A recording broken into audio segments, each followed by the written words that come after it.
بسم الله الرحمن الرحيم والفجر وليال عشر والشفع والوتر والليل إذا يسر هل في ذلك قسم لذي حجر ألم تر كيف فعل ربك بعاد إرم ذات العماد التي لم يخلق مثلها في البلاد وثمود الذين جابوا الصخر بالواد وفرعون ذي الأوتاد الذين طغوا في البلاد فأكثروا فيها الفساد فصب عليهم ربك سوط عذاب إن ربك لبالمرصاد فأما الإنسان إذا ما ابتلاه ربه فأكرمه ونعمه فيقول ربي أكرمن وأما إذا ما ابتلاه فقدر عليه رزقه فيقول ربي أهانن كلا بل لا تكرمون اليتيم ولا تحاضون على طعام المسكين وتأكلون التراث أكلا لما وتحبون المال حبا جما كلا إذا دكت الأرض دكا دكا وجاء ربك والملك صفا صفا وجيء يومئذ بجهنم يومئذ يتذكر الإنسان وأنى له الذكرى يقول يا ليتني قدمت لحياتي فيومئذ لا يعذب عذابه أحد ولا يوثق وثاقه أحد يا أيتها النفس المطمئنة ارجعي إلى ربك راضية مرضية فادخلي في عبادي وادخلي جنتي.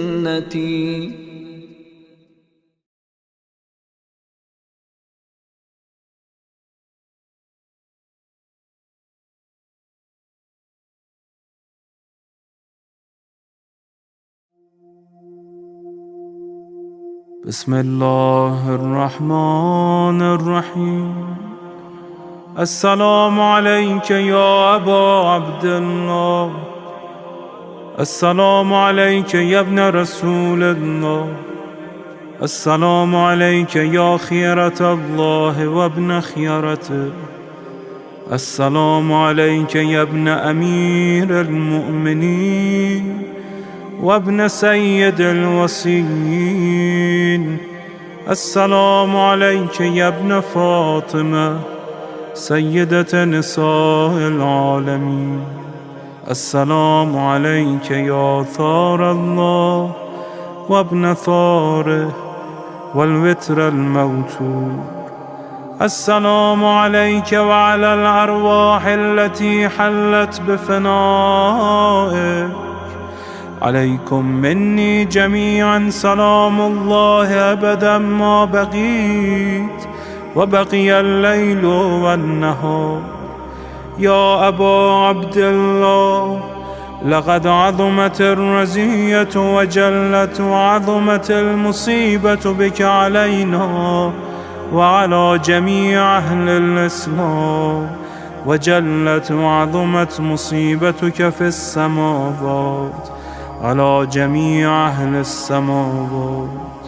فلعن الله أمة أسست أساس الظلم والجور عليكم أهل البيت، ولعن الله أمة دفعتكم عن مقامكم وأزالتكم عن مراتبكم التي رتبكم الله فيها، ولعن الله أمة قتلتكم، ولعن الله الممهدين لهم بالتمكين من قتالكم. برئت إلى الله وإليكم منهم ومن أشياعهم وأتباعهم وأوليائهم. يا أبا عبد الله، إني سلم لمن سالمكم وحرب لمن حاربكم إلى يوم القيامة.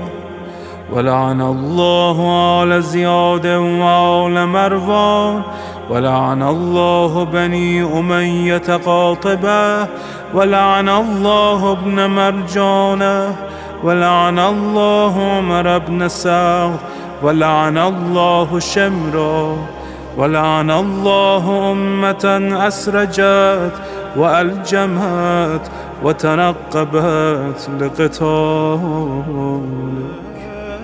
بأبي أنت وأمي لقد عظم مصائبك، فأسأل الله الذي أكرم مقامك وأكرمني بك أن يرزقني طلب ثارك مع إمام منصور من أهل بيت محمد صلى الله عليه وآله.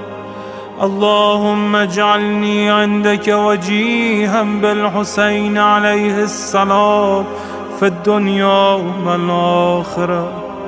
يا أبا عبد الله، إني أتقرب إلى الله وإلى رسوله وإلى أمير المؤمنين وإلى فاطمة وإلى الحسن وإليك بمضالاتك وبالبراءة ممن قاتلك ونسب لك الحرب، وبالبراءة ممن أسس أساس الظلم والجور عليكم. وأبرأ إلى الله وإلى رسوله ممن أسس أساس ذلك وبنى عليه بنيانا وجرى في ظلمه وجوره عليكم وعلى أشيائكم.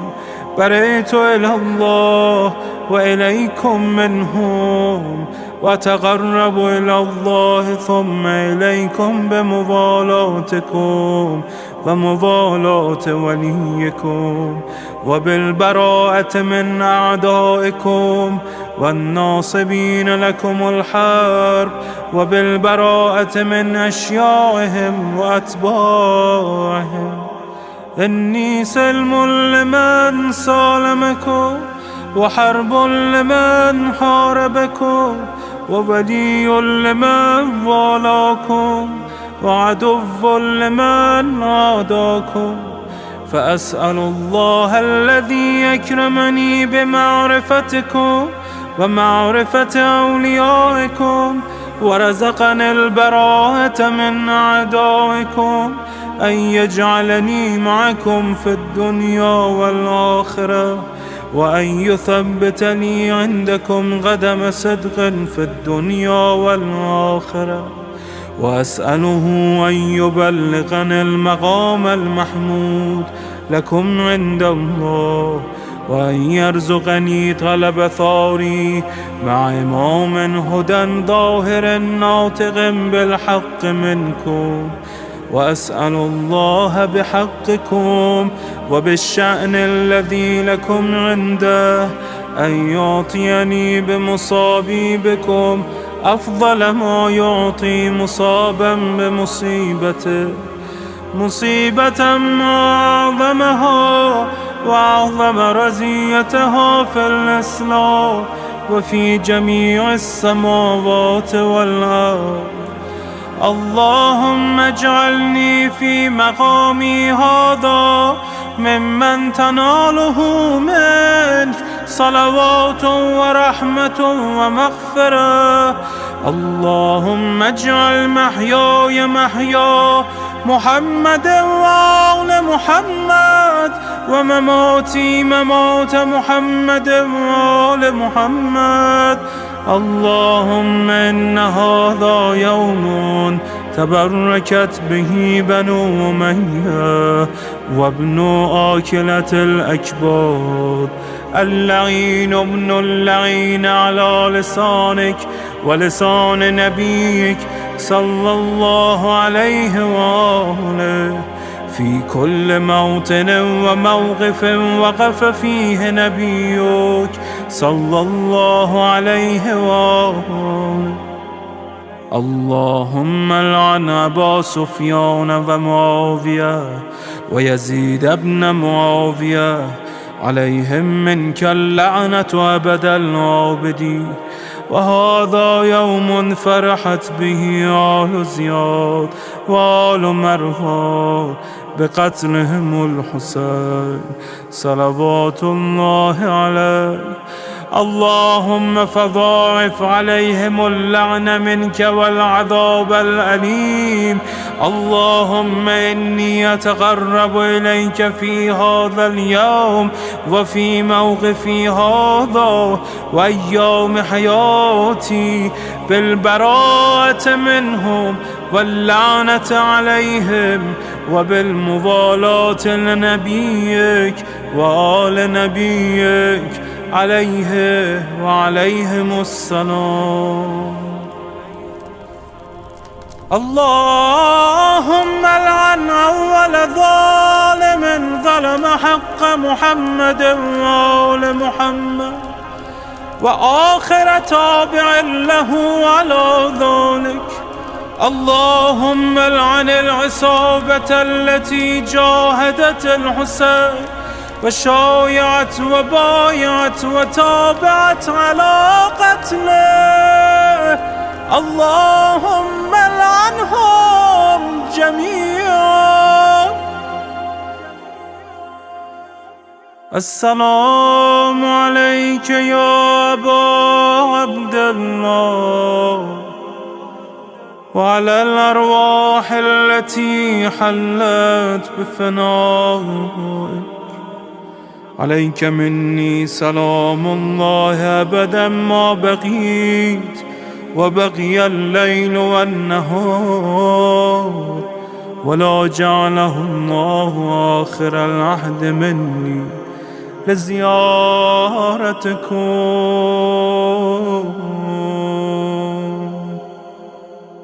السلام على الحسين وعلى علي بن الحسين وعلى أولاد الحسين وعلى أصحاب الحسين. اللهم خص أنت أول ظالم باللعن مني وابدأ به أولا، ثم العن الثاني والثالث والرابع. اللهم العن يزيد خامسا والعن عبيد الله بن زياد وابن مرجان وعمر بن سعد وشمرة وآل أبي سفيان وآل زياد وآل مروان إلى يوم القيامة. اللهم لك الحمد حمد الشاكرين لك على مصابهم. الحمد لله على عظيم رزيتي.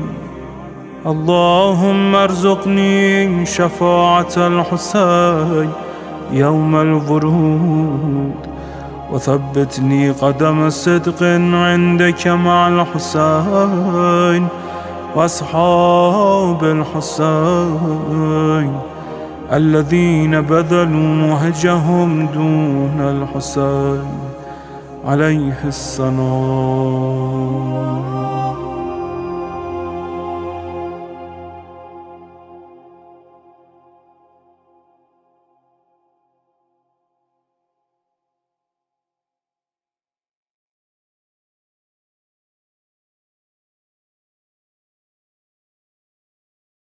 شب عاشور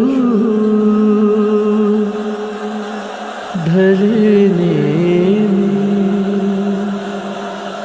ابھی کچھ دیر باقی ہے.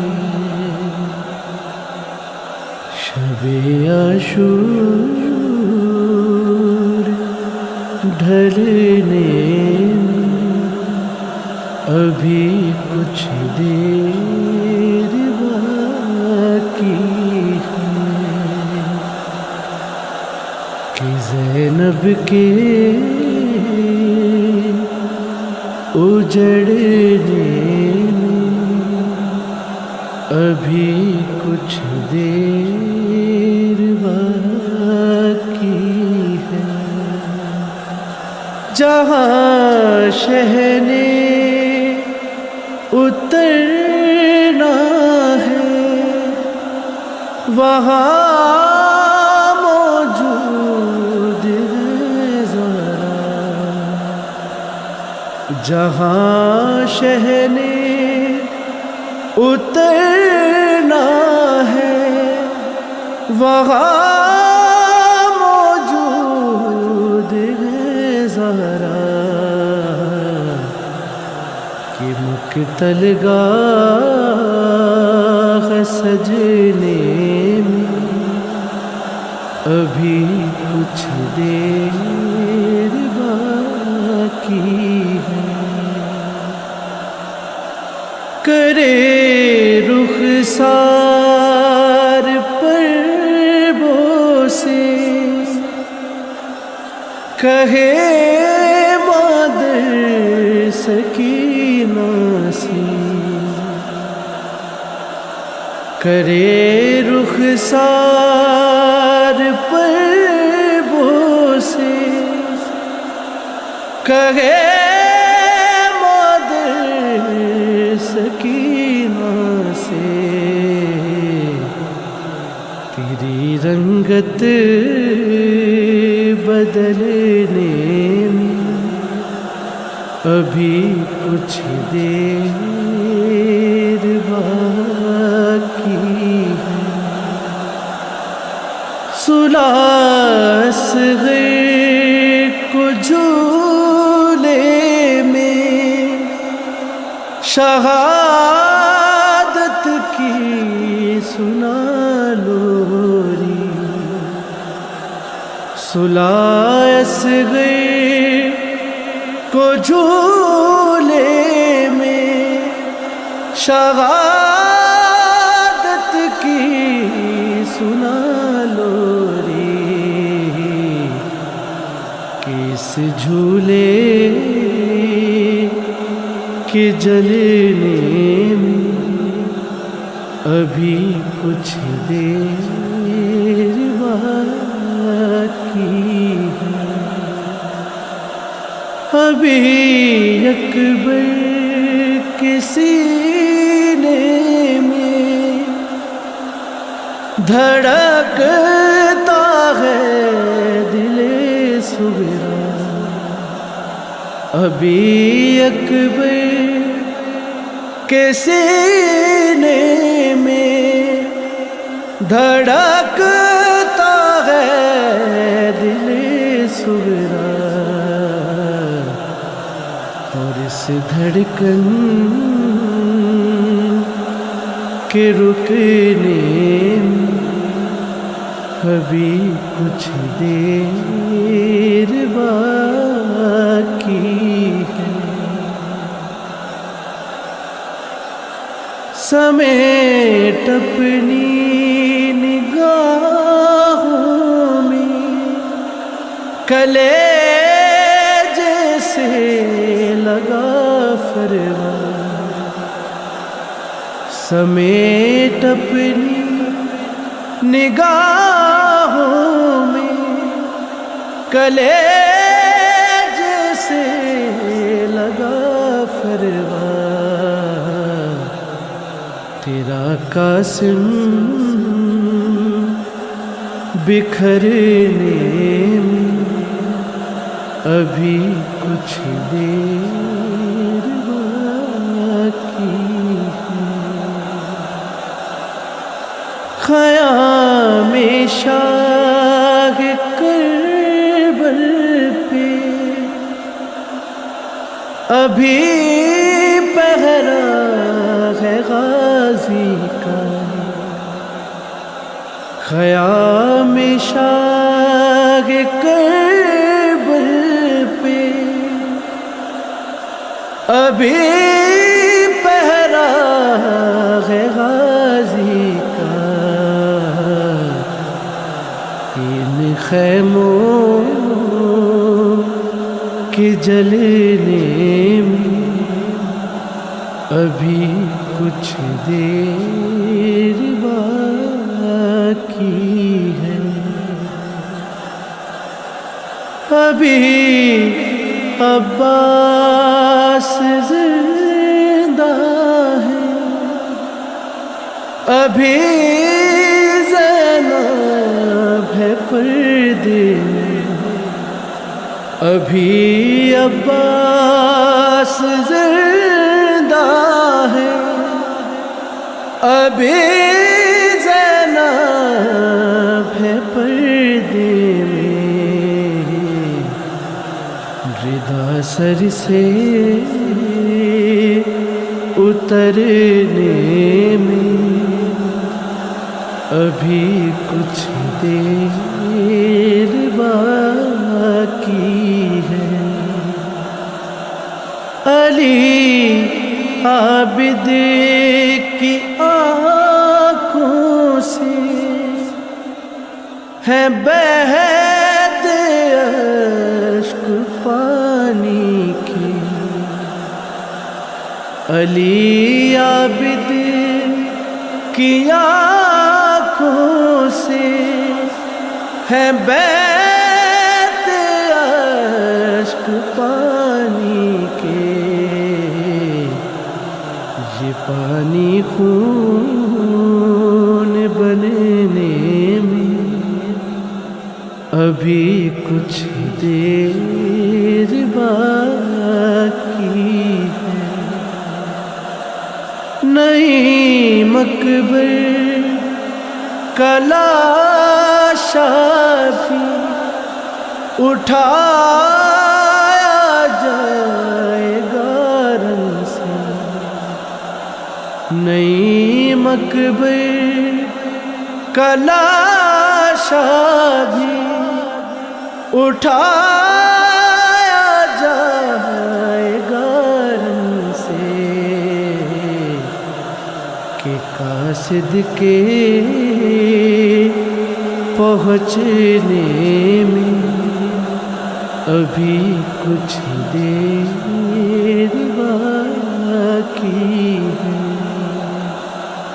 شب عاشور ڈھلنے میں ابھی کچھ دیر باقی ہے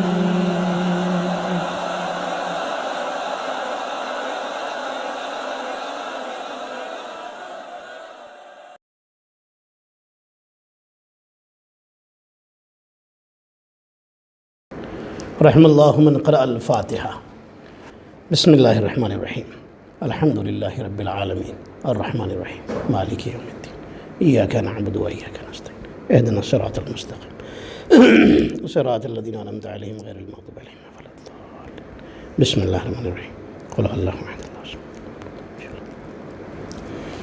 لا حول ولا قوة الا باللہ العلی العظیم اعوذ باللہ من الشیطان الرجیم بسم اللہ الرحمن الرحیم الحمد لله رب العالمين بعدد ما أحاط به علمه حسبنا الله ونعم الوكيل نعم المولى ونعم النصير والصلاة والسلام والتحية والإكرام على أشرف الأنبياء والمرسلين سيدنا ومولانا حبيب إله العالمين أبي القاسم محمد اللهم صل على محمد وعلى محمد والصلاة والسلام والتحية والإكرام على أهل بيته الطيبين الطاهرين المعصومين المظلومين الغر الميامين سيما بقية الله في الأراضين روحي وأرواح العالمين لتراب مقدمه الفداء اللهم عجل لوليك الفرج ولعنة الله على أعدائهم أجمعين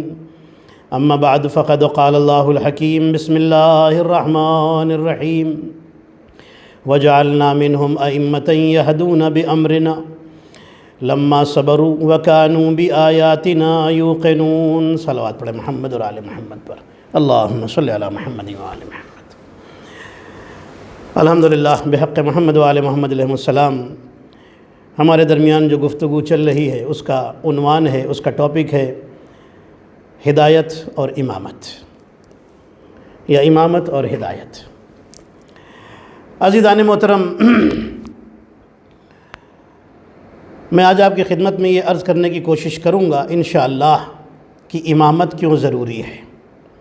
اللہ نے اتنے سارے انبیاء بھیجے تھے، نبی اور رسول بھیجے تھے ہدایت کے لیے، ان کے ساتھ کتابیں بھی بھیجی تھیں ہدایت کے لیے۔ یہ اور بات ہے کہ وہ کتابیں بدل دی گئیں، اس لیے ان کتابوں پر عمل ضروری نہیں ہے۔ عمل ضروری ہے تو بس قرآن مجید پر۔ یہ وہ کتاب ہے کہ جسے اللہ نے اپنے آخری نبی پر اتارا، اور اس لیے اتارا تاکہ لوگوں کی ہدایت ہو۔ اب اگر نبی اس طریقے سے دنیا سے جائیں کہ کوئی ایسا معصوم ہدایت کرنے والا نہ چھوڑیں کہ جس طرح ہمارے نبی ہدایت فرماتے تھے وہ بھی اسی طرح ہدایت کرے، تو پھر امت بھی دین بھی بدل دے گی، قرآن بھی بدل دے گی، مذہب کے قانون بھی بدل دے گی، سب کچھ بدل ڈالے گی۔ ہمارے نبی اس ماحول میں اس کائنات میں آئے تھے کہ جس ماحول میں ہر طرف جہالت تھی، ہر طرف اندھیرا تھا۔ توجہ رکھیے گا، ہمارے نبی نور کی صورت میں اس کائنات میں تشریف لائے، اور وہ ماحول تھا نبی کے آنے سے پہلے کہ جس ماحول میں کچھ لوگ وہ تھے جو پتھر کو خدا مانتے تھے، کچھ لوگ وہ تھے پتھروں کے بت بنا کر کے اس کی پوجا کرتے تھے، کچھ لوگ سورج کو خدا مانتے تھے، کچھ لوگ جانور کو خدا مانتے تھے، بھگوان مانتے تھے، اور کچھ لوگ ایسے بھی تھے کہ جو انسان کو خدا مانتے تھے۔ عزیزان محترم، تو اتنے قسم کے لوگ تھے، اس سے بھی زیادہ قسمیں تھیں لوگوں کی، جانور کو خدا ماننے والے، انسان کو خدا ماننے والے، سورج کو خدا ماننے والے، پتھر کو خدا ماننے والے۔ نبی کو اللہ کا کلمہ پڑھوانا ہے اور یہ بتانا ہے کہ بس وہ خدا ہے اور کوئی خدا نہیں ہے۔ تو اب اگر نبی ایک ایک کے دروازے پر جا کر کہیں کہ دیکھو تم پتھر کو مانتے ہو، پتھر خدا نہیں، تم سورج کو مانتے ہو، سورج خدا نہیں، تم انسان کو خدا مانتے ہو، انسان خدا نہیں، تم حیوان کو خدا مانتے ہو، حیوان خدا نہیں، بس وہ ہمارا ایک اللہ ہے۔ اگر اس طرح سے کہیں تو ساری زندگی تو اسی میں ختم ہو جائے گی، پھر اس کے علاوہ جو دین کے دوسرے کام ہیں وہ کب انجام پائیں گے؟ اس لیے نبی نے بس ایک جملہ کہا، لا الہ الا اللہ، کوئی خدا نہیں ہے، اور اگر ہے تو بس میرا اللہ خدا ہے اور کوئی دوسرا خدا نہیں ہے۔ مطلب کیا ہے؟ اب سورج خدا نہیں، اب انسان خدا نہیں، اب جانور خدا نہیں، اب پتھر خدا نہیں، لیکن یہ انسان تو ایسا ہے کہ جب تک معجزے نہ دیکھے یہ مانتا ہی نہیں ہے۔ تو ایک معصوم وہ ہے، نور کا ایک جز وہ ہے جسے محمد کہتے ہیں، دوسرے جز کو علی کہتے ہیں۔ ایک نے کہا، دوسرے نے کر کے دکھایا۔ علی نے سورج کو پلٹا کر سورج کو اپنے اشارے سے پلٹایا اور دنیا کو بتایا کہ یاد رکھو جو اشارے میں چلے وہ خدا نہیں ہوتا، جس کے اشارے پر کائنات چلے وہ خدا ہوتا ہے۔ تو سورج خدا نہیں، علی نے سورج کو پلٹا کر بتایا کہ سورج خدا نہیں، توجہ رکھیے گا، علی نے پتھر پہ علم گاڑ کے بتایا کہ پتھر خدا نہیں، علی نے جھولے میں جانور کے ٹکڑے کر کے بتایا، اجدر کے ٹکڑے کر کے بتایا جانور خدا نہیں، علی نے خود سجدہ کر کے بتایا کہ انسان خدا نہیں۔ صلوات پڑھے محمد اور آل محمد پر، اللہم صلی علی محمد و آل محمد۔ غور فرمایا آپ نے؟ تو ہمارے نبی آئے ہیں ہدایت کے لیے، اور نبی نے اپنے بعد 12 امام بتا دیے ہیں کہ یہ میرے بعد امام ہوں گے اور تمہارے ہدایت کرنے والے ہادی ہوں گے، گائیڈ ہوں گے، ٹھیک ہے؟ نبی اور علی نے کیا کام کیا تھا؟ اہل بیت نے، کل اہل بیت نے کیا کام کیا تھا؟ رسول اللہ کی حیات طیبہ دیکھیے، امیر المومنین کی حیات طیبہ دیکھیے، شہزادی کونین کی دیکھیے، امام حسن، امام حسین، امام سجاد اور پورے 12 اماموں کی حیات طیبہ دیکھیے۔ ان کا کام انہوں نے کیا کیا ہے؟ انسان کو آزادی دلائی ہے۔ توجہ رکھیے گا، بس اسی جملے پر مجھے آگے بڑھنا ہے۔ انسان کو آزاد کرایا ہے۔ جو سورج کے غلام بنے تھے ان کو سورج کی غلامی سے باہر نکالا، جو انسان کے غلامی میں تھے ان کو انسان کی ناجائز حکم کی غلامی سے باہر نکالا، جو پتھر کی غلامی میں تھے، پتھر کے بتوں کو خدا بنا کر بیٹھے تھے، انہیں پتھر کی غلامی سے نکالا۔ توجہ رکھیے گا، ہے توجہ آپ کی؟ جو حیوان کی غلامی میں تھے اسے حیوان کی غلامی سے، جو حیوان کو خدا مان رہے تھے اسے اس کی غلامی سے نکالا۔ کیا بس اتنا ہی کیا؟ نہیں، آج کے بھی انسان کو دنیا کی غلامی سے نکالا، گناہوں کی غلامی سے نکالا، ناجائز خواہشوں کی غلامی سے نکالا۔ یہ سارے کام تو کیے ہیں نا، ہر طرح کی غلامی سے نکالا، مسلمان کو بھی غلامی سے نکالا، اس وقت کے کافروں کو بھی غلامی سے نکالا تھا، آج کے مسلمانوں کو بھی غلامی سے نکالا ہے کہ دیکھو کلمہ پڑھ کے یہ مت سمجھنا کہ تم بس ہو گئے جنتی، نہیں، تمہیں غلامی سے نکلنا پڑے گا۔ اگر دنیا کے غلام ہو، اگر دولت کے غلام ہو، اگر عہدے کے غلام ہو، اگر حکومت کے غلام ہو، اگر گناہوں کے غلام ہو، اگر جاہ طلبی کے غلام ہو، اس غلامی سے باہر نکلو، جنت تمہیں خود خوش آمدید کہے گی۔ اللہ اکبر، غور فرمایا آپ نے؟ انسان گناہوں کی غلامی سے نکلے تو اس لیے کہ یہ غلامی انسان کو بدشکل بنا دیتی ہے، یہ گناہوں کی غلامی، یہ ناجائز خواہشوں کی غلامی انسان کو، چونکہ دیکھیے مجھے پیغام امام حسین علیہ السلام بھی بیان کرنا ہے، یہ پیغام میں اپنی طرف سے نہیں کہہ رہا ہوں، خود امام حسین علیہ السلام نے فرمایا ہے انما خرجت لطلب الاصلاح امت جدی۔ امام حسین نے مدینہ سے نکلتے وقت فرمایا تھا کہ میں اس لیے مدینہ چھوڑ رہا ہوں تاکہ اپنے نانا کی امت کو ٹھیک کر سکوں، اصلاح کر سکوں، ریفارم کر سکوں، جو بگڑ گئے ہیں انہیں سدھار دوں، جو راستے سے ہٹ گئے ہیں انہیں راستے پر پھر لگا دوں، راستے پر چلا دوں۔ کون سا راستہ؟ صراط مستقیم، سیدھا راستہ اللہ کا۔ یہ سیدھا راستہ جاتا کہاں ہے؟ ڈیسٹینیشن کیا ہے؟ جنت ہے۔ توجہ آپ کی؟ اب سنیے گا، یہ گناہ انسان کے دل، دماغ، شکل، عقل سب کو ختم کر دیتا ہے، تو گناہ کی غلامی سے بھی نکالا ہے اہل بیت نے۔ اب سنیے گا، ایک بادشاہ تھا، اس بادشاہ نے ایک پینٹر کو بلایا، بہت بڑے پینٹر کو بلایا، ایک تصویر بنانے والے کو بلایا، اور پھر اپنی خواہش بیان کی۔ کہنے لگا کہ دیکھو میں نے سنا ہے کہ تم اس وقت سب سے بڑے پینٹر ہو۔ کہنے لگا ہاں، لوگ کہتے ہیں میں سب سے بڑا پینٹر ہوں، آپ کو کیا بنوانا ہے؟ بادشاہ نے کہا بس 2 ہی خواہشیں ہیں، پہلی خواہش یہ ہے کہ فرشتے کی تصویر بنا دو، میں فرشتے کی تصویر دیکھ لوں، دوسری خواہش یہ ہے کہ شیطان کی تصویر بنا دو، میں شیطان دیکھ لوں۔ اس نے کہا کہ جیسا سنا ہے بس ویسے ہی بنا سکتا ہوں، دیکھا تو دونوں کو نہیں ہے، نہ فرشتے کو نہ شیطان کو، اس لیے کہ فرشتے کو دیکھنے کے بعد تو انسان زندہ ہی نہیں رہتا ہے نا، جب ملک الموت آ جائے تو اس کے بعد پھر زندگی کہاں ہے؟ جو بیچارہ پینٹنگ بنائے گا، اس کی تصویر بنائے گا۔ ٹھیک ہے، جیسا سنا ہے، جیسا کتابوں میں پڑھا ہے، دونوں کی شکلیں میں کوشش کروں گا بنا دوں۔ خواہش بھی دیکھیے کیسی ہے بادشاہ کی، لیکن اس میں جو لیسن ہے وہ آپ کو سنانا چاہتا ہوں۔ چلا گیا، ڈھونڈتا رہا، کوئی مل جائے، کوئی مل جائے، اتنا اچھا، اتنا خوبصورت، اتنا معصوم، اتنا بھولا بالا کہ میں اس کی تصویر بناؤں اور جیسی کتابوں میں پڑھا ہے اس طرح کی صفات اور کوالٹی اس میں پائی جاتی ہوں، فرشتے کے بارے میں جو پڑھا ہے۔ کتنا معصوم ہوتا ہے فرشتہ. اگر ایسا کوئی مل جائے تو اس کی تصویر بنا کر بادشاہ کے سامنے رکھ دوں گا. ڈھونڈتا رہا, یہاں گیا وہاں گیا, دور دور گیا. ایک شہر میں پہنچا تو دیکھا ایک بچہ ہے, چھوٹا سا بچہ. بچے کے قریب گیا تو دیکھا بڑا خوبصورت سا, بڑا معصوم بھولا بھالا بچہ ہے. اس نے اس بچے کو بٹھایا اور کہا بیٹا میں تمہاری تصویر بنانا چاہتا ہوں. بنا دی تصویر بنائی, بادشاہ کے پاس لے کے آیا. کہنے لگا حضور فرشتے کے بارے میں جیسا پڑھا ہے وہ اس تصویر میں نظر آتا ہے, یہ ایک بچے کی تصویر ہے. بادشاہ بڑا خوش ہوا. ٹھیک ہے بھائی, ایک خواہش تو ہو گئی پوری. جاؤ شیطان کی بھی ایک تصویر بنا کے لاؤ, سنیے گا. اب یہ بڑا پریشان, ادھر گیا, مہینے گزرے, سال گزرنے لگے, اسے شیطان کی تصویر والا کوئی نہیں ملا. 40 سال گزر گئے. بادشاہ نے دیکھا کہ اب میری زندگی کے آخری دن ہیں, اب میں بہت بیمار رہنے لگا ہوں, بہت بوڑھا ہو گیا ہوں. 40 سال پہلے خواہش کی تھی وہ تو پوری ہو گئی تھی. آج 40 سال ہو رہے ہیں لیکن ابھی تک شیطان کی تصویر دیکھنے کو نہیں ملی. پھر اس نے پینٹر کو بلایا, کہا بھائی اتنے سال ہو گئے, میں بھی بھول بھال گیا تھا, تمہیں ابھی تک شیطان کی تصویر نہیں تم سے بن سکی؟ کہنے لگا کہ حضور ابھی تک تو میں نہیں بنا پایا. اس نے کہا دیکھو میں مرنے سے پہلے چاہتا ہوں کہ دیکھ لوں شیطان کی بھی تصویر کیسی ہوتی ہے. ٹھیک ہے جاؤ ڈھونڈو, جو پیسہ خرچہ ہوگا تمہیں دیا جائے گا. چلا گیا ادھر ادھر ڈھونڈتا رہا.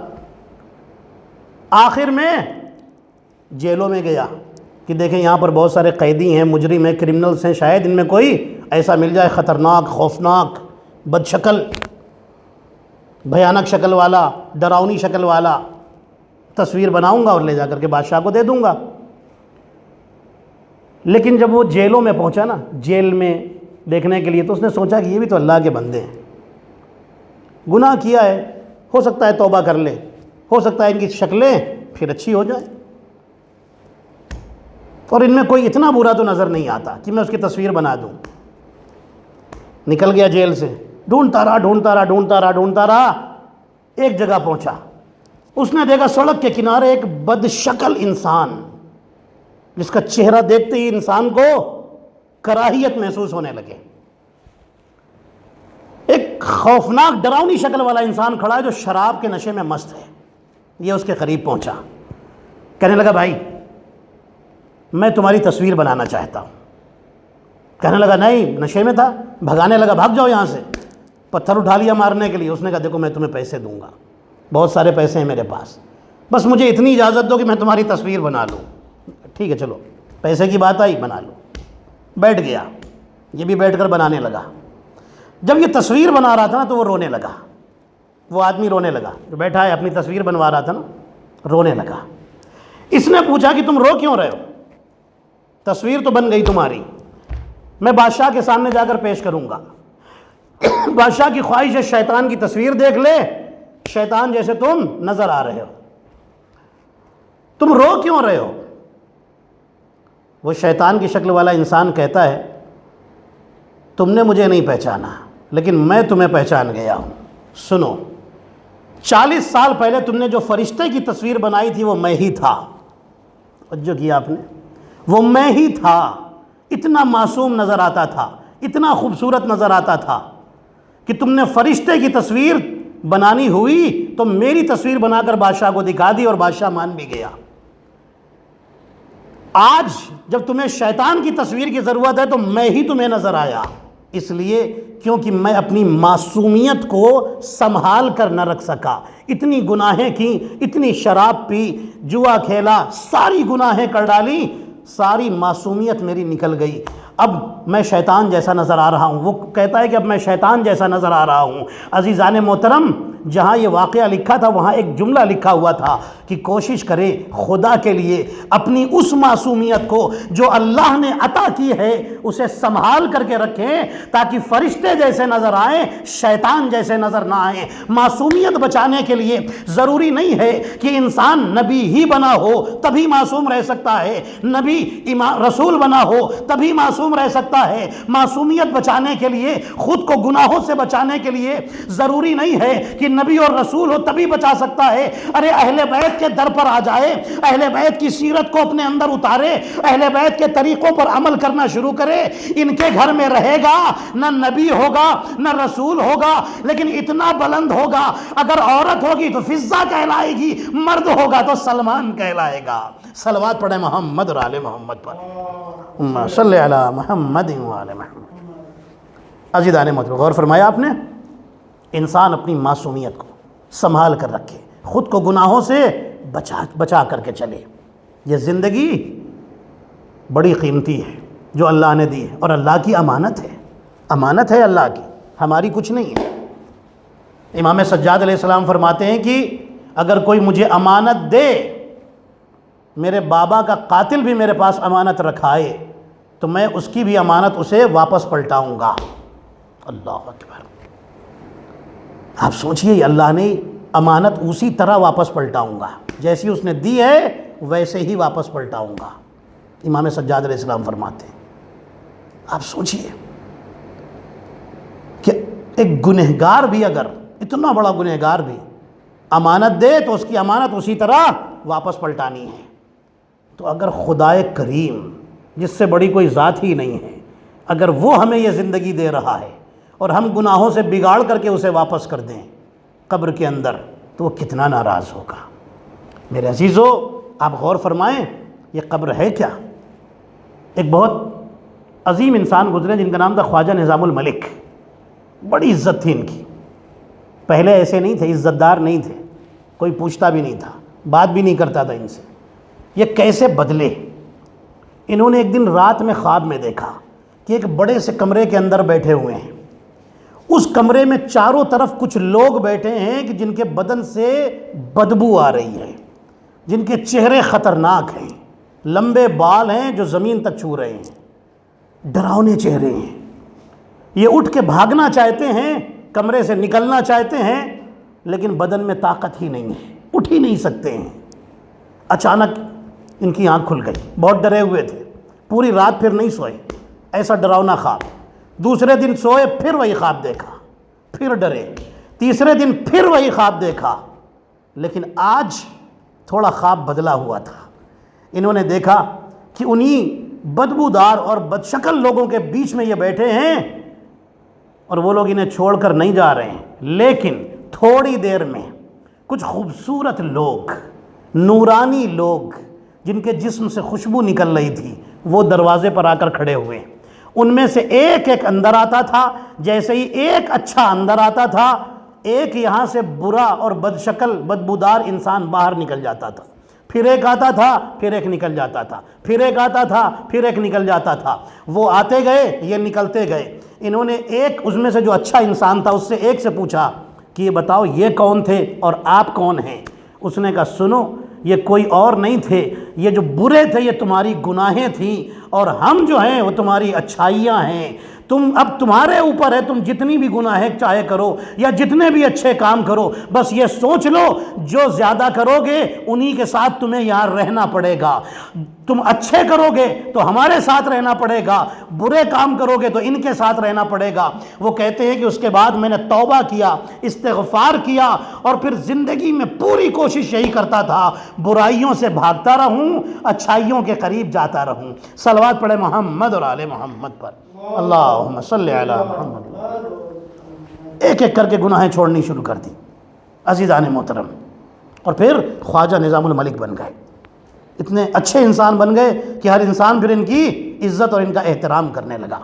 غور فرمائے آپ، انسان چاہے تو سب کچھ ہو سکتا ہے، کوئی چیز ناممکن نہیں ہے کہ یہ گناہ نہیں چھوٹتی، بالکل چھوٹ سکتی ہے۔ کوشش کرے، ادھر سے کوشش ہوگی، ادھر سے اللہ کی مدد ہوگی۔ کوشش کرے گا تبھی مدد آئے گی، ایسے نہیں آئے گی۔ عزیزان محترم، اہل بیت وہ ہیں کہ جنہوں نے انسان کی اصلاح کی ہے، انسان کو اندھیرے سے نکال کر کے نور میں پہنچانے کی کوشش کی، پہنچایا ہے ہمیشہ۔ اب یہ انسان کے اوپر ڈیپینڈ ہے کہ کتنے نور میں آتے ہیں، کتنے اندھیرے میں رہ جاتے ہیں۔ عزیزان محترم، آپ غور تو فرمائیں، انہوں نے جو بھی کام کیا دین بچانے کے لیے کیا، دین کی حفاظت کے لیے کام کیا اہل بیت نے۔ اب میں آپ کو ایک روایت سناتا ہوں. لوگ کہتے ہیں کہ جب علی کے پاس اتنی طاقت تھی، توجہ رکھیے گا، آپ کہتے ہیں کہ یہ ہمارے اوپر اعتراض ہوتا ہے کہ آپ کہتے ہیں کہ علی بڑے بہادر تھے. جب اتنے بہادر تھے تو دروازہ جل رہا تھا، گھر کا دروازہ جل رہا تھا، جلتا ہوا دروازہ گرایا جا رہا تھا، اس وقت علی نے اپنی طاقت کیوں نہیں دکھائی؟ سوال ہوتا ہے نا، اس وقت علی نے اپنی طاقت کیوں نہیں دکھائی؟ سنیے گا، بڑا خوبصورت جواب دے رہا ہوں آپ کو عزیزان محترم. بہت سارے لوگ سوال کرتے ہیں کہ جب اتنے بہادر تھے تو اس وقت اپنی طاقت کیوں نہیں دکھائی؟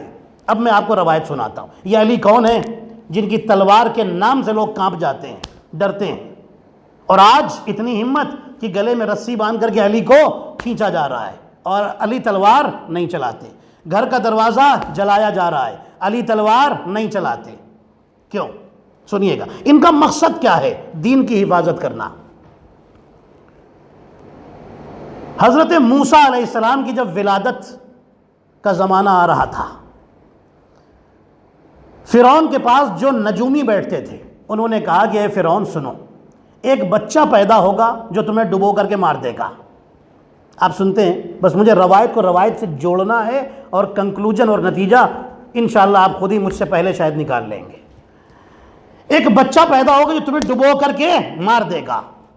فرعون نے بچے مارنے شروع کر دیے، بنی اسرائیل کے بچوں کو مارنا شروع کر دیا. ایک وقت وہ آیا کہ نبی موسیٰ علیہ السلام کی ولادت ہوئی، لیکن فرعون ڈرا ہوا ہے کہ وہ بچہ کون ہے. اور اللہ کا انتظام دیکھیے کہ جس سے ڈر رہا تھا وہی بچہ خود فرعون کے گھر میں پل کر کے بڑا ہو رہا ہے. ایک دن فرعون کو کچھ شک ہو گیا حضرت موسیٰ علیہ السلام پر. اس نے نجومیوں کو بلایا، نجومی جو ستارہ دیکھ کر کے بتاتے تھے کہ فیوچر کیا ہے. کہنے لگا کہ اس بچے پر مجھے شک ہے. نجومیوں نے کہا آپ ایک کام کیجئے، ایک طرف سونا رکھیے، ایک طرف آگ. سوال ذہن میں رکھیے گا، علی کے پاس اتنی طاقت تھی تو گھر کا دروازہ کیوں جلتا رہا؟ علی نے تلوار کیوں نہیں اٹھائی؟ گلے میں رسی بندھوا لی، تلوار کیوں نہیں اٹھائی؟ سوال یہ ہے، ذہن میں رکھیے گا. نجومیوں نے کہا، جو ستارہ دیکھنے والے تھے انہوں نے کہا کہ آپ ایک کام کریں. فرعون سے کہا ایک طرف آپ سونا رکھیں اور ایک طرف آگ، پھر اس بچے کو آگے بڑھائیں. اگر یہ بچہ سونے کی طرف ہاتھ بڑھائے اس کا مطلب اسے حکومت چاہیے اور پھر وہ آپ کو وہی مارے گا. اور اگر یہ آگ اٹھا لے تو سمجھ لیجئے گا کہ یہ کوئی عام بھولا بھالا بچہ ہے جسے کچھ پتہ ہی نہیں ہے. اس نے آگ اٹھا لی، ٹھیک ہے کوئی بات نہیں. ایک طرف آگ رکھی، ایک طرف سونا رکھا. نبی موسیٰ علیہ السلام سے کہا آگے بڑھو، اس میں سے کسی ایک کو اٹھا لو. حضرت موسیٰ علیہ السلام نے جیسے ہی اپنا ہاتھ اٹھایا، جبرائیل آئے اور آ کر کے موسیٰ کا ہاتھ موڑ کر کے آگ کی طرف پہنچا دیا. موسیٰ علیہ السلام نے آگ کا انگارہ اٹھایا، زبان پر رکھ لیا، ہاتھ بھی جلا اور زبان بھی جل گئی، ہاتھ بھی جلا اور زبان بھی جل گئی. توجہ رکھیے گا، نبی موسیٰ علیہ السلام کا ہاتھ بھی جلا اور زبان بھی جلی. ہسٹری میں آپ نے یہ بھی پڑھا ہوگا اس سے پہلے کی ہسٹری میں کہ نبی ابراہیم علیہ السلام کو بھی آگ میں ڈالا گیا تھا، لیکن وہاں اللہ نے بچا لیا تھا، آگ کو پھول بنا دیا تھا، آگ کو ٹھنڈا کر دیا تھا، وہاں پر آگ سے نبی ابراہیم کو بچا لیا تھا. میں نے کہا میرے اللہ یہ آخر ماجرا کیا ہے؟ دونوں ہی نبی ہیں، ابراہیم بھی نبی، موسیٰ بھی نبی، وہ بھی معصوم، یہ بھی معصوم، وہ بھی اولو العزم نبی، یہ بھی اولو العزم نبی، وہ بھی بڑے نبی، یہ بھی بڑے نبی. میرے اللہ وہاں بچا لیا تھا، یہاں پر جلا کیوں دیا؟ یہاں جلنے کیوں دیا؟ تو اللہ کہے گا یہاں موسیٰ کو بچانا ہے اس لیے ہاتھ جلانا ضروری ہے، وہاں ابراہیم کی جان بچانا ہے اس لیے آگ کو ٹھنڈا کرنا ضروری ہے. تو دونوں کے سامنے آگ تھی، لیکن دونوں جگہ پر انداز الگ الگ تھے. ایک جگہ آگ کو ٹھنڈا کیا گیا، ایک جگہ آگ سے جلنے دیا گیا. کیوں؟ یہاں پر جل کر کے بچیں گے، یہاں پر ہاتھ جلے گا تو بچیں گے، وہاں پر آگ بجھے گی تب بچیں گے. اب آپ سمجھے، جیسا ماحول ہوتا ہے معصوم اسی وقت اس وقت اسی طرح کا کام کرتا ہے، اسی سچویشن کے مطابق کام کرتا ہے۔ عزیزان محترم، اللہ بھی اسی طرح کا انتظام کرتا ہے۔ اب آپ سمجھے، علی نے ہر جنگ میں جب تلوار اٹھائی تو دشمن پیچھے بھاگ گئے، دشمنوں کا قلع کما کر دیا، دشمنوں کے کشتوں کے پشتے لگا دیے، کسی دشمن کو نہیں چھوڑا۔ لیکن یہاں پر تلوار نیچے کیوں رکھ دی؟ علی نے بتا دیا، یاد رکھو ہم طاقت دکھانے کے لیے نہیں آئے ہیں، جہاں پر دین بچانے کے لیے تلوار اٹھانی پڑے گی علی کی تلوار چمکتی نظر آئے گی، جہاں پر دین بچانے کے لیے صبر کرنا پڑے گا علی کی تلوار زمین پر رکھی ہوئی نظر آئے گی۔ صلوات پڑھیں محمد اور آل محمد پر، اللہم صلی علی محمد۔ جہاں پر دین کی حفاظت کے لیے تلوار چلانی پڑے گی علی وہاں تلوار چلا کر دین بچائیں گے، اور جہاں صبر کر کے دین بچانا ہے وہاں تلوار زمین پر رکھ کر کے دین کی حفاظت کریں گے، تلوار نہیں اٹھائیں گے۔ عزیزان محترم، آپ نے غور فرمایا یہ معصوم ہر کام میں ان کے ایک مصلحت ہوتی ہے، ایک ریزن اور ایک لاجک ہوتی ہے، ان کا کوئی بھی کام اللہ کی مرضی سے ہٹ کر نہیں ہوتا۔ میرے عزیزوں، امیر المومنین یہ کائنات کو اللہ اکبر اندھیرے سے نکال کے نور میں لانے کے لیے آئے تھے، کہ اندھیرے سے نکلیں اور نور میں آ جائیں، دین کی حفاظت کے لیے آئے تھے نا۔ امیر المومنین ایک راستے سے گزر رہے، امیر المومنین نے دیکھا کہ ایک شخص ہے، درزی ہے، ٹیلر، کپڑے سینے والا، کپڑے سی رہا ہے اور گانا گا رہا ہے۔ امیر المومنین آگے بڑھے، جیسے ہی امیر المومنین کو دیکھا کہ امیر المومنین قریب آ گئے، چپ ہو گیا۔ امیر المومنین نے بلایا، ادھر آ بھائی، اپنی دکان سے باہر آیا، کہنے لگا جی امیر المومنین فرمائیے کیا بات ہے، کیا حکم ہے؟ امیر المومنین فرماتے ہیں یہ کوفے کا واقعہ ہے، امیر المومنین کی خلافت ظاہری کا زمانہ ہے۔ فرماتے ہیں گانا گا رہے تھے، شرمندہ ہو کے خاموش ہو گیا، سر جھکا لیا۔ امیر المومنین نے پھر پوچھا گانا گا رہے تھے؟ کہنے لگا ہاں، آپ سے جھوٹ تو نہیں بول سکتا، میں گانا گا رہا تھا۔ امیر المومنین فرماتے ہیں قرآن کی آیتوں کی تلاوت کیوں نہیں کرتے؟ کہنے لگا میں جاہل آدمی ہوں، مجھے قرآن آتا ہی نہیں ہے۔ توجہ رکھیے گا، کام کیا کرتا ہے؟ درزی، درزی یعنی ٹیلر جو کپڑے سیتا ہے، درزی ہے، گانا گا رہا ہے، جاہل ہے۔ امیر المومنین نے فرمایا قرآن کیوں نہیں پڑھتے؟ کہتا ہے میں جاہل ہوں، مجھے قرآن آتا ہی نہیں ہے، قرآن نہیں آتا، گانا آتا ہے۔ امیر المومنین فرماتے ہیں کہ اگر قرآن سیکھ لو تو پڑھو گے؟ بالکل پڑھوں گا۔ امیر المومنین نے اس کو قریب بلایا، اپنا دست ید اللہ اس کے سر پر رکھا، جیسے ہی رکھا اس نے آنکھیں بند کر لی۔ اب جو تھوڑی دیر بعد آنکھیں کھولی، امیر المومنین نے اس کو سورہ پڑھنے کا حکم دیا، اس نے پڑھنا شروع کر دیا، قرآن کا حافظ ہو گیا۔ اللہ اکبر، علی کے ہاتھ کا تو معجزہ ہے یہ ناظرین محترم۔ ارے یہ تو انسان ہے، یہ کیوں نہیں بولے گا، یہ کیوں نہیں پڑھے گا؟ علی کے ہاتھ پر تو پتھر آ کر کے بولنے لگتے ہیں۔ اللہ اکبر، صلوات پڑھے نا محمد اور آل محمد پر، اللہم صلی علی محمد و آل محمد۔ پڑھنے لگا قرآن، کہنے لگا یا امیر المومنین بہت بہت شکریہ، آج سے میں گانا چھوڑ کر کے صرف قرآن کی تلاوت کروں گا، قرآن کی آیتیں پڑھا کروں گا۔ عزیزان محترم غور فرمایا آپ نے، میں ایک نقطہ، ایک جملہ کہہ کر کے پھر آگے بڑھوں گا۔ یہ کون ہے؟ علی درزی تھا، اسے قاری قرآن بنا دیا۔ عید کا دن یاد ہے آپ کو، مدینے کا، مدینے میں عید کا دن تھا۔ حسن حسین نے اپنی ماں سے فرمائش کی تھی، دونوں شہزادوں نے فرمائش کی تھی، اماں کل عید کا دن ہے، کل عید کا دن ہے، مدینے کے بچے نئے کپڑے پہنیں گے، ہمارے پاس نیا لباس کہاں ہے؟ جناب فاطمہ نے کیا فرمایا تھا؟ درزی تمہارے کپڑے لے کر کے آئے گا۔ پوری توجہ، میں فضائل کا جملہ سنا رہا ہوں۔ درزی تمہارے کپڑے لے کر کے آئے گا۔ کیا ہوا تھا؟ کوئی مدینے کا درزی آیا تھا؟ نہیں، جنت کا فرشتہ تھا جس کا نام تھا رضوان، رضوان نام تھا جنت میں۔ جب یہاں کپڑے لے کر کے، جنت کے کپڑے لے کر آیا، اور فاطمہ نے پوچھا کون ہے دروازے پر؟ تو کہا میں حسنین کا درزی ہوں، میں حسن اور حسین کا درزی ہوں، یہ کپڑے لے کر کے آیا ہوں، درزی ہوں، ٹیلر، درزی سمجھ گئے نا، ٹیلر۔ میں انا خیاط الحسنین، یہی تو جملہ کہا تھا نا کہ میں حسنین کا خیاط ہوں، درزی ہوں، درزی ہوں، کپڑے لے کر کے آیا ہوں۔ وہاں تھا تو رضوان تھا، یہاں آیا تو اپنے آپ کو درزی کہہ رہا ہے، یہاں یہ نہیں کہتا میں رضوان ہوں، کپڑے لے کر کے آیا ہوں۔ کیوں درزی کہا تھا؟ اس لیے کہ فاطمہ نے کہا تھا تمہارے کپڑے درزی لے کر آئے گا۔ اب فاطمہ کی صداقت کے لیے اس نے اپنا نام بدل لیا۔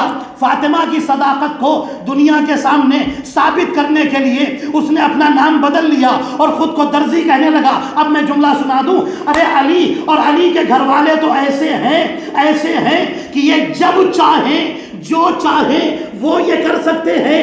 جب یہ چاہیں تو کوفے کے درزی کو قاری قرآن بنا سکتے ہیں، اور جب یہ چاہیں تب جنت کے رضوان کو درزی بنا سکتے ہیں۔ صلوات پڑھیں محمد اور آل محمد پر، اللہم صلی علی محمد۔ عزیزان محترم، تقریر ختم ہو گئی، بس آخری فضائل کا جملہ اور پھر میں غم کے بیان پر آ جاؤں۔ ایک مومن تھے، وہ مرد مومن شیعہ مذہب میں داخل ہوئے تھے، بہت پڑھے لکھے تھے، قابل آدمی تھے، بڑی عزت تھی۔ انہوں نے مذہب شیعہ اختیار کر لیا۔ جب شیعہ مذہب میں داخل ہوئے تو ان کے علاقے کے جو بڑے مفتی تھے انہوں نے ان کو ایک دن بلایا اور بلا کر کہنے لگے کہ یہ بتائیے، جب سے آپ شیعہ، پہلی بات تو یہ ہے کہ آپ شیعہ کیسے کیوں ہوئے، آپ شیعہ کیوں ہوئے؟ دوسری بات یہ ہے کہ جب سے آپ شیعہ بنے، جب سے آپ صرف اہل بیت کا ہی تذکرہ کیا کرتے، کبھی علی کا تذکرہ، کبھی حسن کا تذکرہ، کبھی حسین کا تذکرہ، کبھی سیدہ فاطمہ سلام علیہ کا تذکرہ، یہی سب تذکرے آپ کے چلتے رہتے ہیں، آپ دوسروں کا تذکرہ کیوں نہیں کرتے؟ توجہ رکھیے گا، دوسروں کا تذکرہ کیوں نہیں کرتے؟ وہ بھی تو بڑی بڑی شخصیتیں تھیں، آپ ان کا تذکرہ کیوں نہیں کرتے؟ صرف انہی کا تذکرہ کیوں کرتے؟ کیا جواب دیا انہوں نے؟ کا نام تھا اللہ دتا۔ انہوں نے کہا کہ مفتی صاحب آپ ایک پین منگائیے اور ایک پیپر منگائیے، میں آپ کو سمجھاتا ہوں کہ میں دوسروں کا تذکرہ کیوں نہیں کرتا۔ پہلی بات یہ کہ میں شیعہ کیوں ہوا؟ میں اس لیے ہوا کیونکہ میں نے دنیا میں سب سے سچا مذہب دیکھا، کیونکہ اس کا ہر امام صادق ہے، یہ صادقین ہیں، اس لیے میں سچوں کے ساتھ چلا گیا۔ اللہ کہتا ہے سچوں کے ساتھ ہو جاؤ، میں ان کے ساتھ ہو گیا۔ دوسرا سوال کہ میں انہی کا تذکرہ، علی کا تذکرہ، حسن کا تذکرہ، حسین کا تذکرہ، انہی کا تذکرہ کیوں کرتا ہوں، دوسروں کا کیوں نہیں کرتا؟ میں آپ کو سمجھاتا ہوں۔ ایک پین اور پیپر منگا دیجیے۔ مفتی صاحب نے کہا ابھی منگاتا ہوں، منگا دیا۔ انہوں نے وہاں پر رسول اللہ کا نام لکھا اس پیپر کے اوپر، اور اس پیپر کو رکھ دیا، رسول اللہ کا نام لکھ کے محمد صلی اللہ علیہ وسلم لکھ کر کے سامنے رکھ دیا۔ یہ کیا کر رہے ہیں؟ یہ مومن کہتے ہیں کہ میں مفتی صاحب آپ مجھے ایک بات کا جواب دیجیے، اگر اس نام کے اوپر کوئی چیز لا کے رکھ دی جائے، کوئی پلیٹ رکھ دی جائے یا کوئی اور چیز رکھ دی جائے، آپ برداشت کریں گے؟ کہا نہیں۔ کیوں؟ کہا اس لیے کہ یہ اسم محمد ہے۔ اسم جانتے ہیں؟ عربی میں اسم کہتے ہیں نام، اسم کی میننگ ہے نام، ٹھیک ہے؟ نام کو اسم کہتے ہیں عربی میں نام کو اسم کہتے ہیں، نام کو اسم کہتے ہیں عربی میں۔ کہا یہ اسم محمد ہے، یہ نام محمد، اسم محمد ہے، اس کے اوپر کوئی چیز نہیں آ سکتی۔ کہا اچھا ٹھیک ہے، یہ بتائیے کہ کوئی بھی بڑے سے بڑا صحابی، کوئی بڑے سے بڑا مسلمان، چاہے کسی زمانے کا مسلمان ہو، کیا اس نام کے اوپر کھڑا ہو سکتا ہے؟ جیسے انہوں نے یہ جملہ کہا نا، مفتی صاحب کو غصہ آ گیا، کہنے لگے کہ میں تو سنتا تھا کہ شیعہ لوگ رسول اللہ کی عزت نہیں کرتے، آج دیکھ بھی لیا آپ کیسی باتیں کر رہے ہیں۔ کون اس نام کے اوپر کھڑا ہو سکتا ہے؟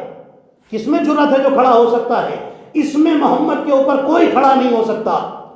وہ مرد مومن کہتے ہیں میں آپ کو یہی تو سمجھانا چاہتا ہوں، میں علی کا تذکرہ کیوں کرتا ہوں، حسن کا تذکرہ کیوں کرتا ہوں، حسین کا تذکرہ اتنا زیادہ کیوں کرتا ہوں؟ میں آپ کو یہی بتانا چاہتا ہوں کہ کوئی بھی صحابی ہو، کوئی بھی مسلمان ہو، کوئی بھی انسان ہو، اس میں اتنی ہمت نہیں ہے کہ اس میں محمد پر کھڑا ہو جائے، اور جن کا میں تذکرہ کرتا ہوں وہ ہیں کہ جو اس میں محمد نہیں بلکہ جسم محمد پر کھڑے ہو جاتے تھے۔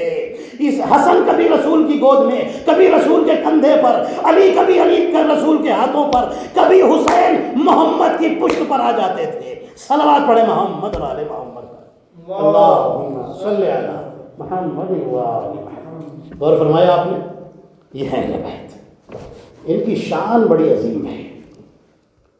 انہوں نے دین کی حفاظت کی، پوری زندگی قربان بھی اللہ اکبر، زندگی شروع بھی ہوتی ہے تو دین کی حفاظت سے، زندگی ختم بھی ہوتی ہے ظاہری زندگی، یہ دنیاوی زندگی، ظاہری زندگی، باطنی زندگی ازل سے ہیں ابد تک رہیں گے۔ عزیزان محترم، یہ وہ ہیں کہ جن کا نور حضرت آدم سے ہزاروں سال پہلے تھا، اور کائنات ختم ہو جائے گی یہ باقی رہیں گے، اپنے وجود ذیجود کے ساتھ باقی رہیں گے۔ میرے عزیزوں، یہ بڑی عظیم ہستیاں ہیں، اسی لیے تو آپ دیکھیے دنیا دولت دے کر کے لوگوں کو نہ خرید سکی، انہوں نے لوگوں کو اپنی طرف بلانے کے لیے دولت خرچ نہیں کی تھی، صرف اپنا اخلاق اور کردار پیش کیا تھا، اور کائنات ان کی طرف آتی چلی گئی۔ عزیزان محترم، میں غم کے بیان پر آ گیا۔ آج میں جن کا تذکرہ کروں گا وہ اصحاب حسین ہیں۔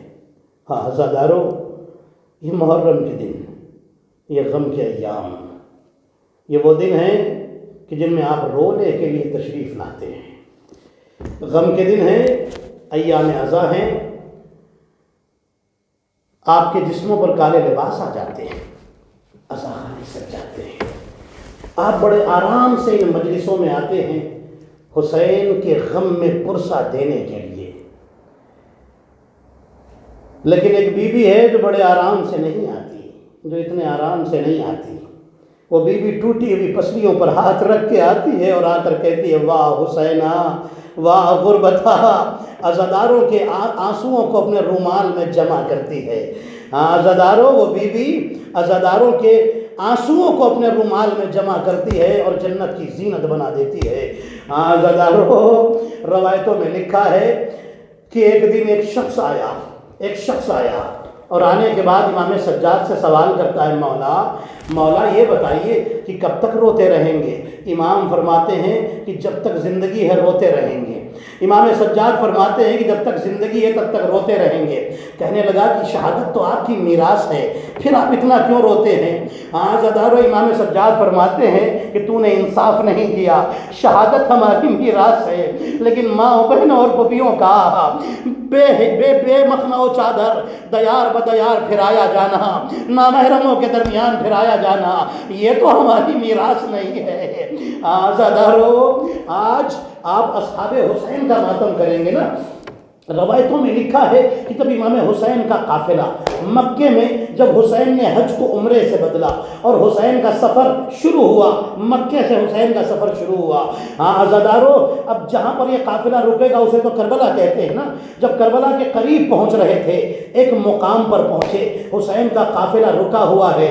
عزادارو، آپ روئیں گے اور آنسو نکالیے گا اپنی آنکھوں سے، اس لیے کہ آپ کے یہ آنسو ضائع نہیں جاتے، یہی تو وہ آنسو ہیں کہ جو بڑے قیمتی ہیں، یہی وہ آنسو ہے کہ جو فاطمہ کے رومال میں جمع ہوتے ہیں۔ عزادارو، روایتوں میں لکھا ہے کہ جب حسین کا قافلہ رکا، ایک مقام پر یہ قافلہ رکا ہوا ہے، حسین کی نظر پڑی، دیکھا سامنے ایک گھر ہے، حسین اس گھر کے قریب پہنچے، جیسے ہی اس گھر کے قریب پہنچے اس گھر کا دروازہ کھلا، ایک عورت باہر نکلی، وہ عورت پانی کی تلاش میں جا رہی تھی۔ امام نے اس کو سلام کیا، اس نے اپنے انداز میں جواب دیا، وہ عورت قریب آئی اور پوچھتی ہے آپ کون ہیں؟ فرماتے ہیں میں حسین ابن علی ہوں۔ عزادارو، وہ عورت کہتی ہے کہ میں آپ کو نہیں جانتی آپ کون ہیں، اس لیے کہ میں عیسائی ہوں، میری بہو عیسائی ہے، میرا بیٹا عیسائی ہے، ہم تین ہی اس گھر میں رہتے ہیں، اس وقت میرا بیٹا گھر میں نہیں ہے۔ امام فرماتے ہیں کہ پریشانی کس بات کی ہے؟ کہ اس شہر میں کوئی پریشانی ہے؟ تمہیں یہاں پر کوئی پریشانی ہے؟ کہنے لگی ہاں ایک ہی پریشانی ہے، یہاں پانی کی بڑی دقت ہے، پانی کی بڑی پریشانی ہوتی ہے، پانی لینے کے لیے بڑا دور جانا پڑتا ہے۔ امام حسین کے ہاتھ میں ایک عصا تھا، امام نے وہ عصا پتھر پہ مارا، پتھر سے پانی، جو پتھریلی زمین تھی اس پتھریلی زمین پر مارا، وہاں سے پانی کا چشمہ جاری ہوا۔ جیسے ہی پانی کا چشمہ جاری ہوا وہ عورت گھبرا گئی. وہ عورت ایک مرتبہ کانپنے لگی, کہتی یہ بتائیے کیا آپ کوئی نبی ہیں, کیا آپ کوئی رسول ہیں؟ میں عیسیٰ کی چاہنے والی ہوں. میرا ایمان یہ ہے کہ عیسیٰ آخری نبی ہیں, لیکن آپ کو دیکھ کر لگتا ہے کہ آپ کوئی نبی ہیں. امام فرماتے میں کوئی نبی نہیں, میں کوئی رسول نہیں, میں رسول اللہ کا نواسا ہوں, میں مسلمانوں کے رسول کا نواسا ہوں, میں محمد مصطفیٰ کا نواسا ہوں, میرا نام حسین ابن علی ہے. کہنے لگی آپ مجھے کلمہ پڑھائیے, میں نے تو معجزہ دیکھ لیا. امام نے کلمہ پڑھایا. وہ عورت کہتی ہے میرا نام قمر ہے, میری بہو گھر میں ہے, اس کا نام ہانیہ ہے, میرا ایک بیٹا ہے, اس کا نام وہب ہے. وہب قلبی سمجھ گئے نا, عزادارو اس کا نام وہب قلبی ہے. عزادارو امام حسین علیہ السلام کے سامنے اس نے کلمہ پڑھا. اپنے گھر میں گئی, بہو کو لے کر آئی, کہتی تو بھی کلمہ پڑھ.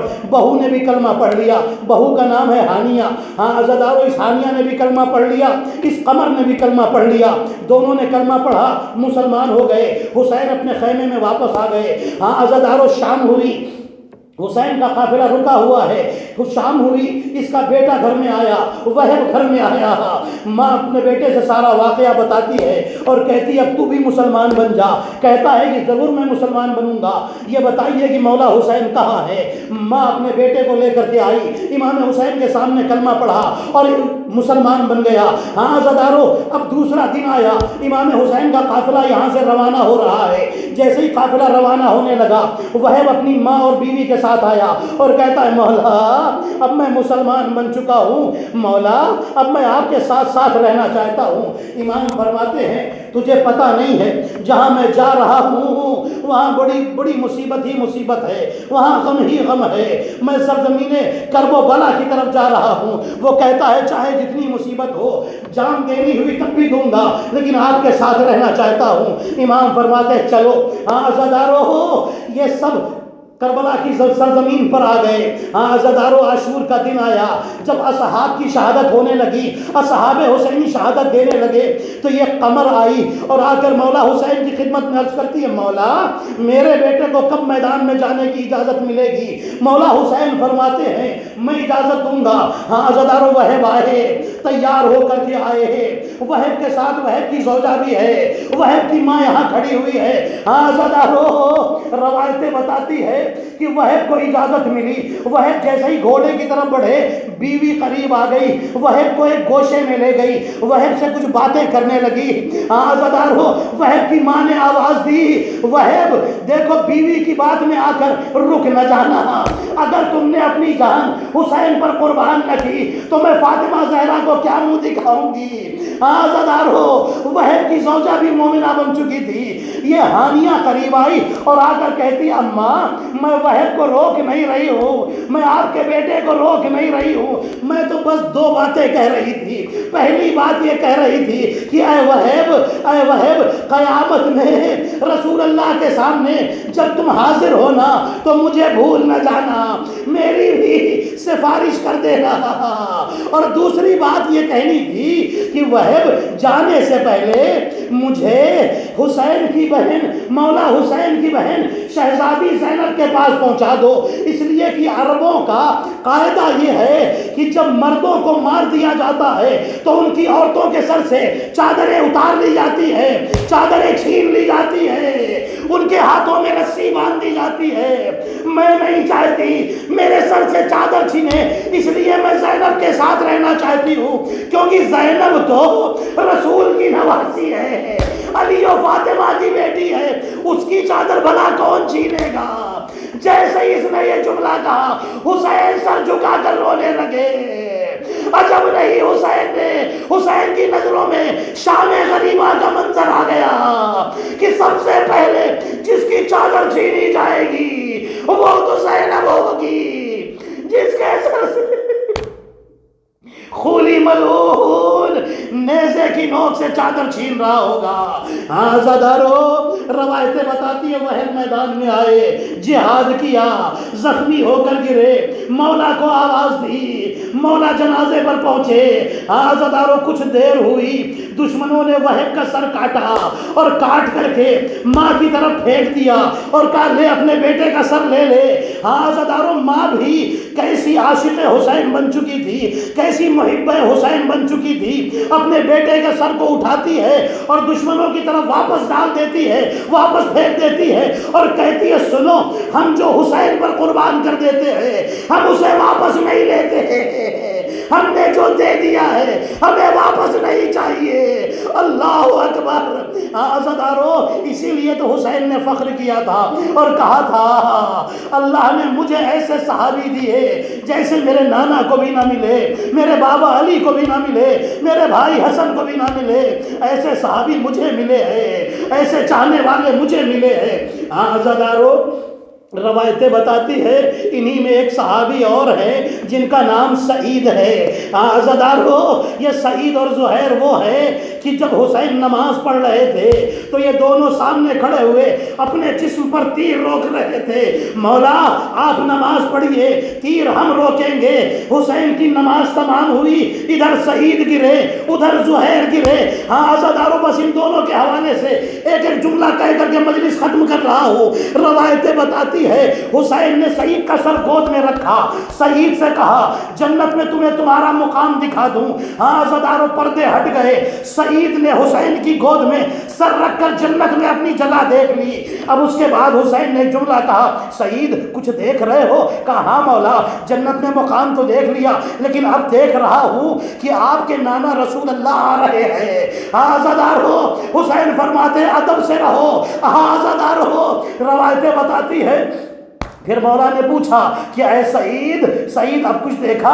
کہا آپ کے بابا علی مرتضیٰ آ رہے ہیں۔ عزادارو حسین نے فرمایا با ادب سعید۔ پھر پوچھا اب کسے دیکھ رہے ہو؟ آپ کے بھیا حسن آ رہے ہیں۔ اس کے بعد پوچھا آپ کیا دیکھ رہے ہو؟ اب ایک مرتبہ امام حسین فرماتے ہیں سعید کیا دیکھا؟ کہا مولا ایک نقاب پوش بی بی آئی ہے، روک رو کر کہتی ہے واہ حسینہ۔ حسین فرماتے سعید پیروں کو سمیٹ لو، میری ماں فاطمہ آ گئی، میری ماں فاطمہ آئی ہے۔ عزادارو سعید دنیا سے چلے گئے۔ اب زہیر کے حوالے سے ایک جملہ۔ عزادارو یہ زہیر کون ہے؟ یہ زہیر وہ ہے کہ جو حسین کے ساتھ نہیں تھے حسین کے ساتھ۔ عزادارو ایک جب حسین نے حج کو عمرے سے بدلا، عزادارو زہیر بھی حج کرنے کے لیے گئے تھے، اسی وقت حج کرنے کے لیے گئے تھے۔ عزادارو روایتیں بتاتی ہے کہ حسین کا قافلہ چل رہا ہے، کچھ دور پر زہیر کا بھی قافلہ آ رہا ہے۔ عزادارو زہیر کا بھی قافلہ آ رہا ہے، دور زہیر نے اپنا خیمہ لگایا، زہیر حسین کے خیمے سے بہت دور ہے۔ روایتیں بتاتی ہیں حسین نے کسی کو بھیجا کہ جا کر کے زہیر سے کہو حسین نے بلایا ہے۔ عزادارو زہیر نے کہا میں نہیں آ سکتا۔ عزادارو ایک وقت وہ آیا جب حسین نے علی اکبر کو بھیجا، اکبر تم جاؤ اور جا کر کے زہیر کو بلا کر لاؤ۔ علی اکبر آئے اور آ کر کہا زہیر آپ کو بابا یاد کر رہے ہیں۔ عزادارو زہیر نے وہی جواب دیا کہ میں نہیں آ سکتا۔ لیکن جب اکبر جانے لگے تو زہیر تڑپ کر اٹھے اور آگے بڑھ کر کہتے ہیں کہ اے علی اکبر ٹھہر جاؤ، میں اب آتا ہوں، تمہارے ساتھ آتا ہوں، تم انتظار کرو، میں تمہارے ساتھ آتا ہوں۔ بس یہ کہہ کر کے اپنی بیوی کے سے مخاطب ہوئے اور کہتے میں نے تجھے آزاد کیا۔ بیوی کہتی ہے زہیر اتنے لوگ بلانے آئے تم نہ گئے، یہ اکبر کے بلانے پر کیسے تیار ہو گئے؟ زہیر کہتے ہیں نہ جانے کیا بات تھی، جب اکبر نے مجھ سے کہا تو ایسا لگا جیسے رسول اللہ میرے سامنے کھڑے ہیں اور مجھ سے کہہ رہے ہیں زہیر میرا نواسا بلاتا ہے، کیا آپ بھی نہ جاؤ گے؟ زہیر تیار ہوئے، حسین کی خدمت میں آئے۔ عزادارو بس یہ آخری جملے سنیے اور مجلس ختم ہو جائے۔ عزادارو حسین کی خدمت میں آئے۔ عزادارو حسین کی خدمت میں آئے، اور ایک وقت وہ آیا کہ جب تیروں سے زخمی ہو کر گرے، حسین کی نماز تمام ہوئی تھی نا، ایک طرف سعید ایک طرف زہیر، دونوں نے دم توڑ دیا، دونوں دنیا سے رخصت ہو گئے، دونوں شہید ہو گئے۔ ہاں عزادارو، روایتوں میں لکھا ہے کہ جب قافلہ یہاں سے روانہ ہو گیا، اہل حرم کا قافلہ قیدی بنا کر لے جایا گیا، زہیر کی زوجہ نے اپنے غلام کو بلایا اور ایک کفن دیا، کہا یہ لے جاؤ اور جا کر اپنے آقا زہیر کو جا کر دے دو، ہاں زہیر کے جنازے کو دے دو، زہیر کے جنازے کو یہ کفن پہنا دو، میں نے سنا ہے جنازے پڑے ہوئے ہیں۔ ہاں عزادارو، غلام کفن لے کر آیا، جنازوں کے بیچ میں دوڑتا رہا، کبھی ادھر جاتا ہے، کبھی ادھر جاتا ہے، کبھی ادھر جاتا ہے، کبھی ادھر جاتا ہے، پھر اس کے بعد روتا ہوا کفن لے کر واپس چلا گیا۔ جب زوجہ نے دیکھا غلام کفن لے کر واپس آیا ہے، پوچھتی ہے کفن دینے گیا تھا نا، یہ واپس کیوں لے آیا؟ غلام کہتا ہے بی بی، میں جب کفن دینے گیا دیکھا کفن ایک تھا، جنازے 72 تھے، میرے دل نے گوارا نہ کیا میں زہیر کو کفن دے دوں، زہیر کا مولا حسین بے کفن رہ جائے، میں اس لیے کفن لے کر واپس آ گیا۔ واہ حسینہ واہ، الا لعنۃ اللہ علی القوم الظالمین، وسيعلم الذين ظلموا أي منقلب ينقلبون مات الحسین۔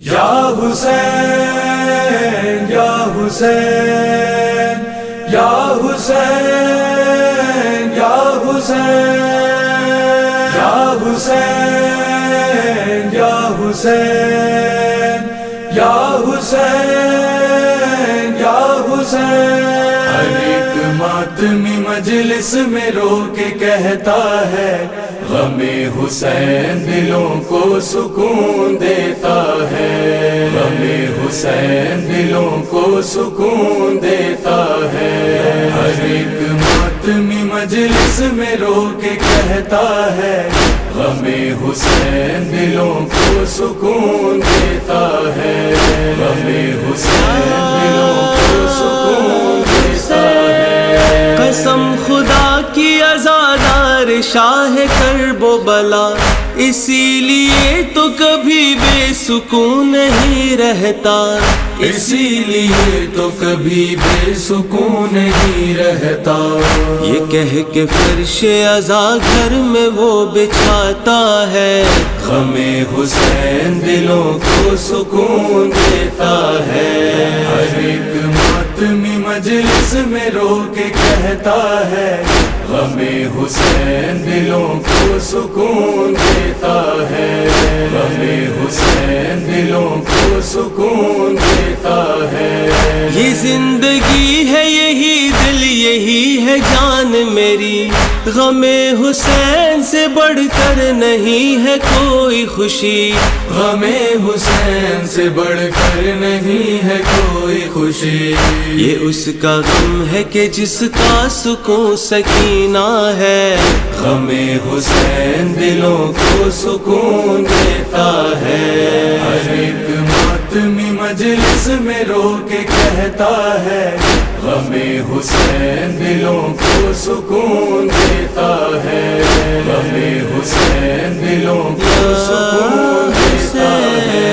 اگر یہ غم نہیں ہوتا تو ہم کدھر جاتے، جوان بیٹوں کے لاشوں پہ باپ مر جاتے، جوان بیٹوں کے لاشوں پہ باپ مر جاتے، ہر ایک غم میں ہمارا یہی سہارا ہے، غم حسین دلوں کو سکون دیتا ہے، ہر ایک ماتمی مجلس میں رو کے کہتا ہے غم حسین دلوں کو سکون دیتا ہے، غم حسین دلوں کو سکون دیتا ہے۔ تمہیں حسین بلائے جب اپنے روزے پر، اے با وفا کے وفاداروں دیکھنا جا کر، اے با وفا کے وفاداروں دیکھنا جا کر، حرم میں بیٹھ کے کتنا سکون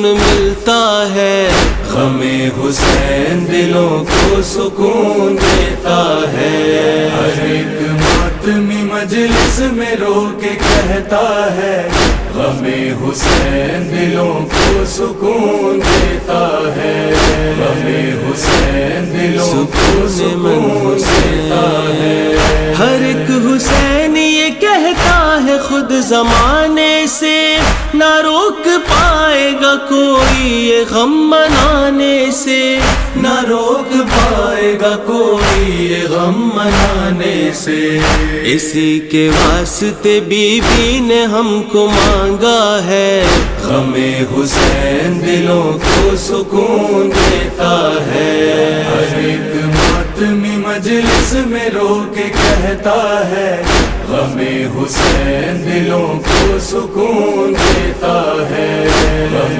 حسین دلوں کو سکون دیتا ہے، زمین والوں کے ہمراہ آسماں والے، غم حسین مناتے ہیں دو جہاں والے، غم حسین مناتے ہیں دو جہاں والے، نصیب والوں کو یہ غم نصیب ہوتا ہے، غم حسین دلوں کو سکون دیتا ہے، ہر ایک ماتمی مجلس میں رو کے کہتا ہے، غم حسین دلوں کو سکون دیتا ہے، غم حسین دلوں کو سکون دیتا ہے، کرم یہ ہم پہ ہے ذیشان اور کریم عزا، لقب ملا ہے ہمیں بی بی فاطمہ کی دعا، لقب ملا ہے ہمیں بی بی فاطمہ کی دعا،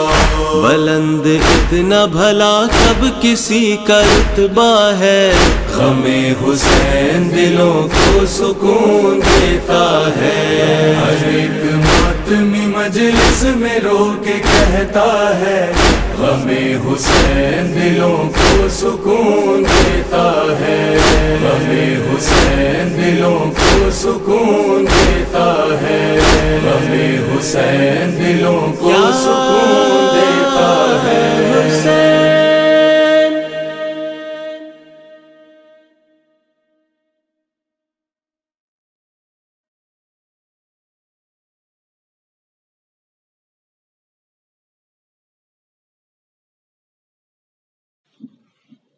اللهم صل على محمد وآل محمد. السلام عليك يا رسول الله، السلام عليك يا نبي الله، السلام عليك يا أمير المؤمنين، السلام عليك يا فاطمة الزهراء سيدتي نساء العالمين، السلام عليك يا أبا محمد الحسن المجتبى، السلام عليك يا حسين بن علي الشهيد بكربلاء، السلام عليك يا علي بن الحسين زين العابدين، السلام عليك يا محمد بن باقر علوم النبيين، السلام عليك يا جعفر بن محمد الصادق، السلام عليك يا موسى بن جعفر الكاظم،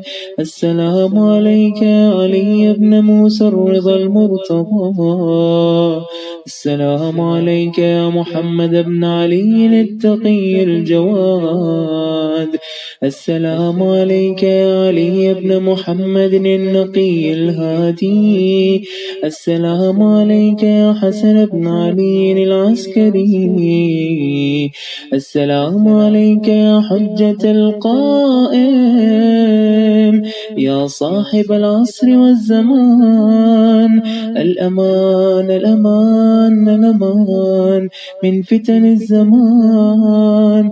السلام عليك يا شريك القرآن كعبة الإيمان إمامنا وإمام الإنس والجان. عجل الله تعالى فرجك وسهل الله تعالى مخرجك وظهور الأمر ورحمة الله وبركاته.